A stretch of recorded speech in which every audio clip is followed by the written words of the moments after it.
So guys, it's Jake with T & Tactical coming at you with a special First Shots gun review. Today, we are looking at something you've been waiting for, and so have I, the PSA 5.7 Rock. Chambered in 5.7 by 28. This is a full-size polymer striker fired handgun, and we're going to give it a shot today and see how it does. I'm really excited. We're going to break down all the details that you need to know about the specs. We're going to tell you how we feel about it after about 100 rounds or so. This particular handgun just came out. It was announced in SHOT Show in 2022. It got a lot of attention because right now there's not a lot of different firearms that are actually chambered in 5.7 by 28. FN came out with it back in the 90s. So obviously the FN 5.7, that was over $1,000. Later on, they had a P90. If you saw Stargate SG1, you'll know that reference. But it was mostly just a few different handguns and rifles that had this particular caliber. Eventually, Ruger came out with their 5.7 handgun, and it was priced at about $800, $900, something like that.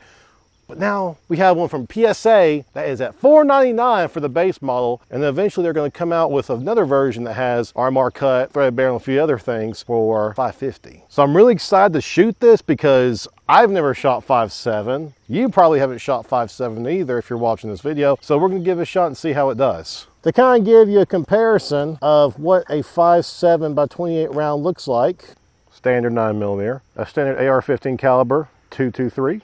If 9mm and 223 decide to get together and have a baby, you would have had 5.7 by 28. Here's the big daddy, and there's the son. Like father, like son. Is that stupid? No, it's pretty good. Typically with a 9mm, you're getting a 115 grain bullet, traveling at roughly 1,100 feet per second, something like that. Depends on the powder and the load and all that. With this one, you're actually getting a 40 grain bullet, and you're gonna get velocities more than double that. You've got half the weight and twice the speed in this bullet than you do in a standard 9mm round. So this is the mag, and you'll see it is kind of a beefy boy. Let me show you a standard Glock mag. So this is your regular Glock mag. This is you, and this is the guy that she told you not to worry about. I'll be honest, I've never shot 5.7 by 28 before. I hear that these rounds are a little bit louder coming out of the pistol than 9mm. All right, so this is our first shots of the PSA 5.7 Rock.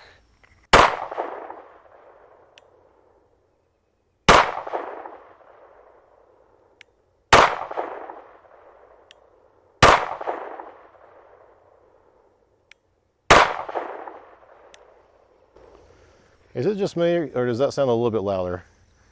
Gosh, I don't know. I can't hear anything. Eric's calling me. Uh-oh. Well, we're going to continue this video over at his house, so engage the time skip. Okay, we're here. You'll notice that the mags themselves, they look very much like AR-15 magazines. So when you actually load them, you just push them in, much like you would with a 223 or 5.56. And they just go right in there like that. So metal mags, very nice. The big steel up top there. My hope is that with this becoming more readily available in the United States by Palmetto State, I'm hoping that more companies will actually start producing more of this particular ammunition. Don't get hit in the eye with brass from that. It shoots very flat. Very, very flat. Just like we always do, we'll start with just the tip. So the very tip here, and we are clear, as you see there, we're safe.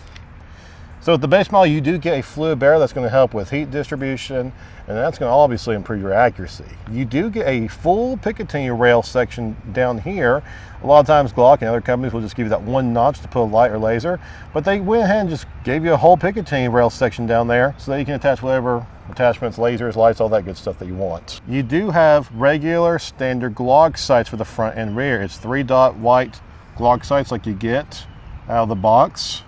And the good thing about that is you can replace those with really anything you want. If you like fiber optics for competition or maybe night sights for self-defense, you can go swap those out because they take the exact same pattern of everything.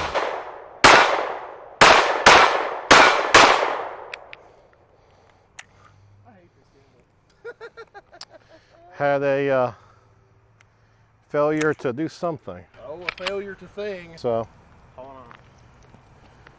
Oh, nothing there. Yeah, so I'm not sure, maybe It just didn't rack the slide back far enough. Maybe I limp wristed it a little bit, but there's not much recoil to it, so I'm not really sure. Could be just where it's a brand new gun and we need to kind of break it in. The barrel length comes in at roughly about 4.7 inches from the tip all the way to back here. You'll see that we've got some good serrations cut right here in the front of the slide that are functional enough to allow you to grip it for a press check. Going further back, we do have this nice texture here. You'll find that texture here as well as here on the grip, and you'll also find it here on this part right here as well. The grip, the way this gun really feels, it feels very similar to like a Smith & Wesson M&P, or if you've had a chance to shoot a Taurus TX22, it feels really good. It's not too aggressive. It's not going to be like sandpaper or something, but it's definitely better than what you usually find with most modern handguns. If you shot a PSA Dagger, for example, it's almost identical to that feel of that particular handgun, except that this is a full size, and with it being a full size, you do have a full grip there for you as well. So I do appreciate that. Right here, you do have a cut right here for your finger in the trigger guard. So it makes for a nice grip there, and it feels very firm and secure. And also right here, another big improvement, the mag release feels nice. If you had a chance to try the PSA Dagger, it was very sharp and jagged and pointy, and a lot of people didn't really like it. The mag release here is really improved, and it's ambidextrous as well. All right, so the trigger pull is measured at roughly about 5.5 to 6 pounds. So just to kind of simulate that for you, we're going to let you see what it's like to pull the trigger. So right here, you've got your trigger safety, and it's kind of loose, see, creeping a little bit right here to this wall.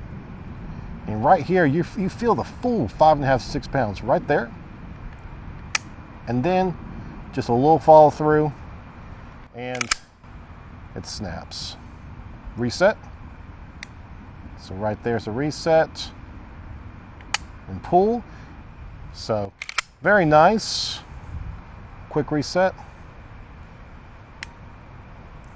And pull. So the trigger itself, as far as that brake goes, so the trigger itself, as far as how it feels, when you get to that brake, it feels very clean, very crisp, much cleaner than a Glock trigger. It does have similar pull to a Glock, but just cleaner and crisper. This was freshly painted, and we just nicked it all over the place here. Looks like it didn't really do any damage to it. You barely see cratering, just a little bit. And this is not like your AR 500 steel. This is just very mild steel. Just junkyard steel, basically. You do have your slide lock right there. The slide lock, you know, there's not much to say. It doesn't come out too far. It works, it functions just fine, no real issue there. Of course, you got your serrations back here as well.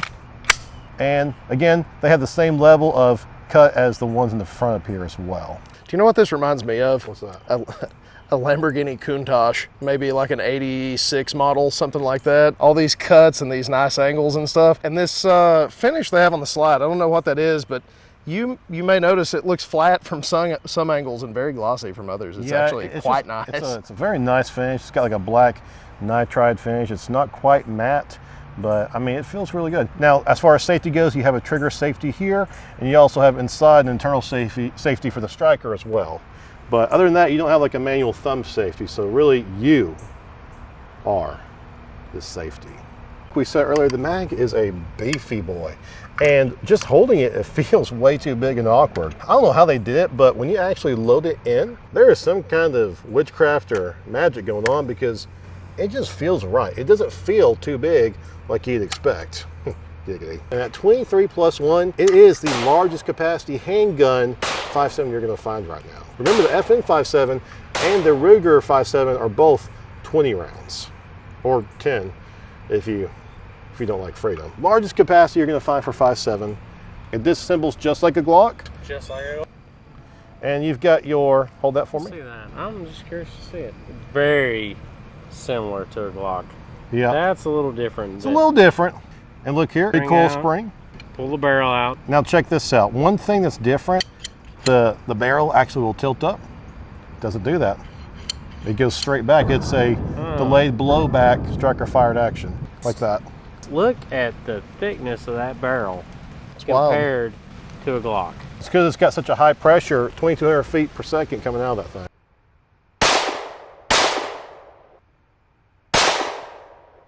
Hit that one. Pretty good pistol. Well, I wondered, you know, I mean, you think of a casing like that, that is exactly what it's designed to do. Yeah, reach out and touch somebody. Exactly. Feel the heat. Oh man, feel this heat. That's why they've got a fluid barrel right there. Very hot. We're gonna finish up this video real quick before we get rained on. Things I like. I really like this handgun. It's got great velocity, very low recoil, relatively speaking, to 9mm or other handguns. Comes at only $500 for the price, which is phenomenal for anyone looking to get into this caliber. One major con is you're gonna probably pay about 90 cents to $1 for each round. I managed to find my rounds for 80 cents, but after taxes and shipping, it might as well have been 90 cents or $1 per round. The gun itself is great. The handgun shot great, flawlessly, accurate, consistent, felt light, easy to do follow-up shots. Would I recommend it? Absolutely. If you're looking to get into 5.7, definitely check this one out because it is very consistent with accuracy and everything else. Guys, if you enjoy this kind of content, make sure to like, subscribe, comment down below. Did you pick up a 5.7 rock? I'd love to hear from you. We will see you next time.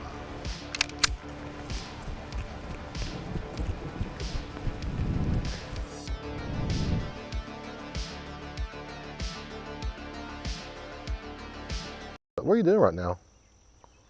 What am I doing right now? Yeah. I'm jacking up the Land Cruiser and switching out leaf springs. Well, you know what you need to do right now? What do I need to be doing?